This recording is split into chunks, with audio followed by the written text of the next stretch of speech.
biar kota Depok ini istilahnya kedepannya itu lebih adem lagi, lebih ayem lagi, lebih tentram lagi? Mungkin motivasinya gitu. Kedepannya kita berharap semua unsur yang ada tidak memegang pada egosentris. Egosentris ya. Egosentris ini yang seringkali kadang-kadang muncul di kadang-kadang kita. Iya, baik di organisasi keagamaan itu sendiri maupun kita antar satker yang ada di pemerintahan. Contohnya ketika Majelis Ulama ini harus berhadapan dengan berbagai macam komponen pemerintahan yang ada, ya seperti di Polres, Kejaksaan dan seterusnya. Nah, paling tidak ke depannya tugas-tugas yang dimiliki oleh Majelis Ulama Indonesia ini ya harus didukung oleh semua unsur komponen di unsur keagamaan yang ada, tidak centang perenang mereka berpendapat sesuai dengan keinginan dan egonya.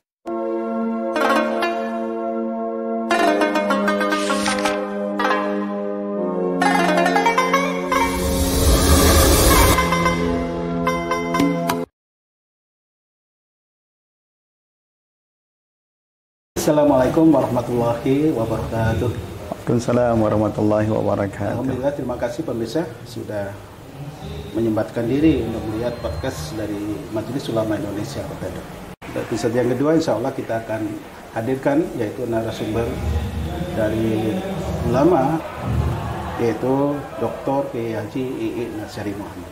Assalamualaikum Kiai. Assalamualaikum warahmatullahi wabarakatuh. Alhamdulillah sehat walafiat berkat doanya. Baik, pemirsa yang Allah muliakan, insya Allah podcast kita pada hari ini akan menyajikan satu tema, yaitu peran ulama untuk kemajuan Kota Depok. Ya. Insya Allah nanti akan disampaikan langsung dari narasumber kita, ya, Dr. Kiai Haji Nasyari Muhammad. Bismillahirrahmanirrahim. Assalamualaikum warahmatullahi wabarakatuh. Assalamualaikum. Alhamdulillah wassalatu wassalamu ala rasulillah la hawla wa la quwata illa billah. Alhamdulillah, hari ini saya diundang ke ruang podcast Majelis Ulama Indonesia Kota Depok. Salah satunya adalah dalam rangka kita mensiarkan dakwah Islam di tengah masyarakat Kota Depok. Perkenalkan, saya nama Nasri Muhammad dan ditugaskan sebagai salah seorang ketua di Majelis Ulama Indonesia Kota Depok untuk periode 5 tahun ke depan. Mohon doanya dari masyarakat yang ada di Kota Depok, semoga Majelis Ulama Indonesia yang ada di Kota Depok ini terus bisa berkarya, memberikan pelayanan kepada masyarakat dan bisa membimbing masyarakat menuju jalan ridhonya Allah Subhanahu wa taala. Terima kasih. Terima kasih. Ya, peran ulama untuk kemajuan Kota Depok. Ya, ini peran ulama untuk kemajuan Kota Depok kira-kira seperti apa sih, Kiai? Bisa jelaskan? Ya. Terinspirasi dari kata-kata atau qaulnya ulama, hubbul watan minal iman. Cinta tanah air adalah bagian daripada iman. Jika tanah air kita kondusif, wilayah kita baik, dan kemudian masyarakatnya juga sama-sama bisa bergotong royong untuk membangun daerahnya, maka ini adalah merupakan bagian yang gak terpisahkan daripada syariat agama. Islam diturunkan dalam rangka menyongsong agar umat menjadi bahagia sesuai dengan maqasid syariah. Jadi kalau Islam diturunkan oleh Allah Subhanahu wa taala sebagai rahmatan lil alamin, tidak menutup kemungkinan itu juga harus terjadi di Kota Depok. Karena kalau kita semuanya guyup bersama, jalan bersama, berpikir bersama, memecahkan berbagai persoalan yang kita hadapi di wilayah Kota Depok, saya yakin bahwa apa yang menjadi tujuan kita bersama, baik pemerintah maupun ulamanya dan juga kepada umatnya, tujuan yang kita akan capai, Depok menjadi kota yang maju akan bisa tercapai. Amin, amin, amin. Jadi artinya kita memang antara Majelis Ulama Indonesia Kota Depok dengan pemerintah Kota Depok itu memang harus berkolaborasi dengan baik ya, Ki? Betul, ya? betul. Harus saling mengisi intinya begitu ya. Ya, betul. Apabila ada sesuatu yang kurang berkenan dalam satu pihak itu mungkin yang utama adalah dengan musyawarahkan gitu betul. Ya. Konkretnya seperti apa ya langkah-langkah dari Majelis Ulama Indonesia Kota Depok itu untuk menyikapi bagaimana biar Kota Depok itu kondusif, kemudian bisa akur, bisa adem, bisa ayam, sokol-sokol semua jadi tentram gitu, Ki. Agar orang bisa bermobilisasi dengan baik, maka Allah turunkan berbagai macam persoalan kehidupan. Baik kehidupan di dalam keluarga, kehidupan di dalam milieu kita dalam bersosialisasi di tengah masyarakat, dan kita berbangsa dan bernegara. Di Depok ini baru saja terpilih wali kota baru, yang kita juga berharap semoga saja dengan wali kota yang sekarang ini kita doakan bersama, semoga apa yang menjadi cita-cita wali kota sekarang dan juga masyarakat akan bisa tercapai. Amin. Permasalahan yang ada di kota Depok ini adalah permasalahan kita bersama, termasuk masalah-masalah yang terkait dengan bagaimana menciptakan suasana yang kondusif, bagaimana bisa memajukan masyarakat ke arah yang lebih baik. Permasalahan-permasalahan ini nggak mungkin ditangani sendiri oleh pemerintah. Maka semua komponen masyarakat harus sama-sama terjun menyelesaikan permasalahan yang dihadapi oleh masyarakat.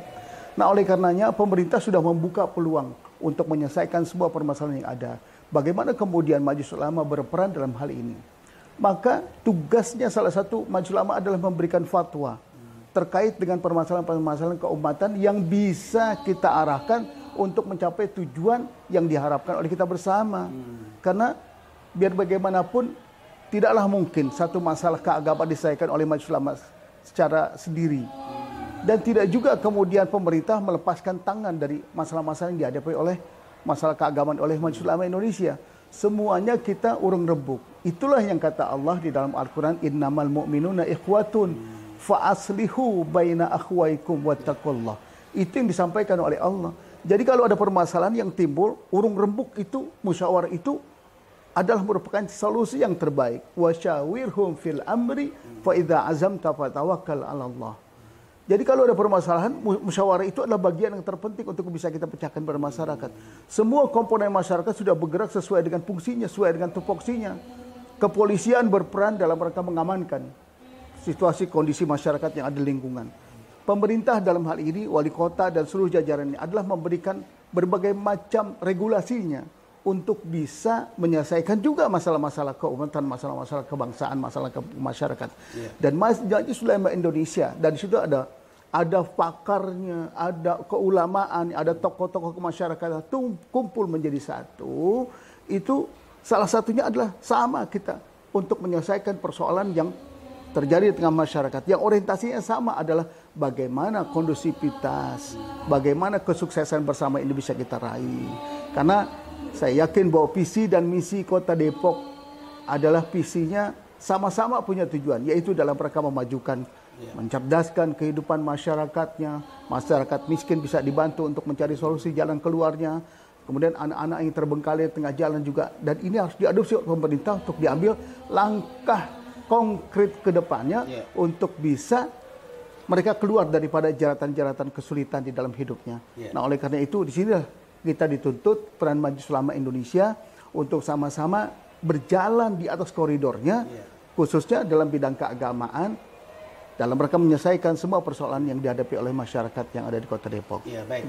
Di samping itu kan Majelis Ulama Indonesia, para ulama sendiri kan memang mengayomin ya semua umat ya tidak pernah pilih kasih dalam satu golongan kan gitu ya. Nah, realnya seperti apa biar itu semua merasa terayomin gitu. Iya. Majelis Ulama Indonesia adalah rumah besarnya umat Islam. Karenanya sebagaimana kita pahami bersama bahwa konteks keberagamaan yang kita miliki sekarang sudah tertampung semuanya di Majelis Ulama Indonesia, khususnya di Kota Depok, dari berbagai unsur organisasi yang ada.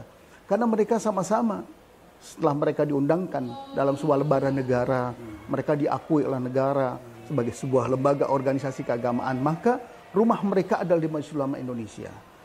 Mereka diberikan porsi oleh Majelis Ulama Indonesia untuk sama-sama memikirkan ke depannya bagaimana kemudian kita bisa urung rebuk sama-sama, kita bisa menyatukan visi dan misi kita. Kemudian kita juga bagaimana kita juga punya orientasi ke depan untuk bisa mensejahterakan masyarakat melalui pemikiran. Mungkin jalurnya jalur intelektual yang kita miliki, jalur keagamaan yang kita yakini. Nah, dengan itulah kemudian kita sama-sama berjalan di atas koridor yang sudah ditentukan oleh agama dan juga sudah ditentukan oleh pemerintah Republik Indonesia. Artinya berarti karena kita membawa semua ormas juga yang ada di Kota Depok, khususnya ormas Islam itu artinya perlunya kita bersinergi untuk memecahkan segala suatu permasalahan sehingga Kota Depok itu benar-benar jadi adem, kan begitu ya ya. Kelihatannya bagaimana ya Mama, sekarang ada satu gejolak di Kota Depok, walaupun sekarang sudah ada polisi bergerak. Tentu Majelis Ulama Indonesia dengan perannya ulama sendiri ikut serta bergerak. Konkretnya seperti apa Ki? Iya, kalau tugas pokok dan fungsi dari masing-masing stakeholder itu sudah ada garis penentunya. Kepolisian tugasnya sudah diatur berdasarkan undang-undang. Kita sebagai mitra pemerintah dalam hal ini juga memberikan kontribusi dalam bentuk pemikiran-pemikiran, karena mayoritas umat Islam yang ada di Indonesia ini, khususnya di Kota Depok, juga sangat berharap atas pemecahan permasalahan yang mereka hadapi. Contoh konkret, 2 tahun yang lalu kita terhimpit oleh satu musibah yang sangat besar dan bahkan ini mendunia, COVID-19. Bagaimana kemudian pemerintah memberikan semacam regulasinya kalau tidak ada bantuan dari Majelis Ulama Indonesia?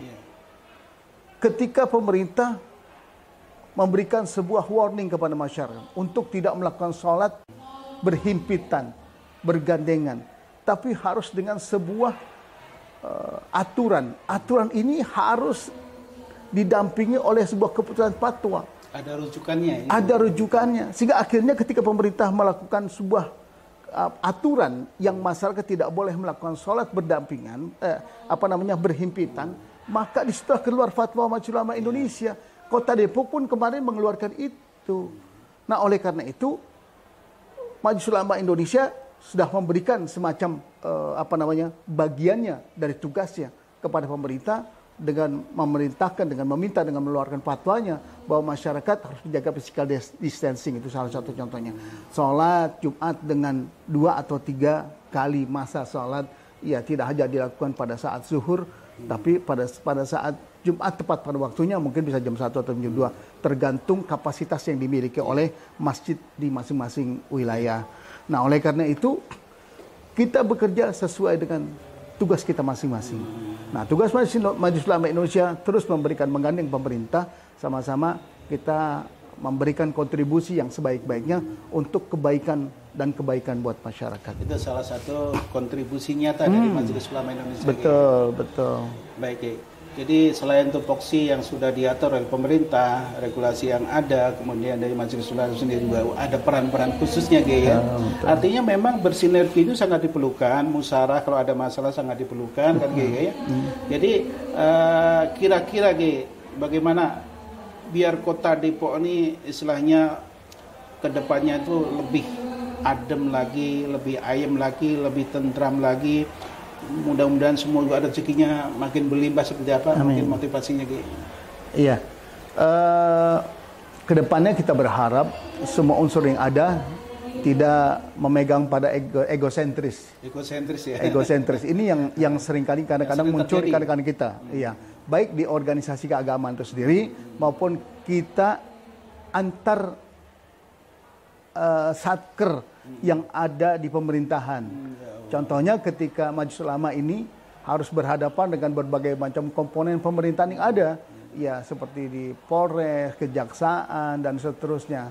Nah, paling tidak ke depannya tugas-tugas yang dimiliki oleh Majelis Ulama Indonesia ini ya harus didukung oleh semua unsur komponen di unsur keagamaan yang ada.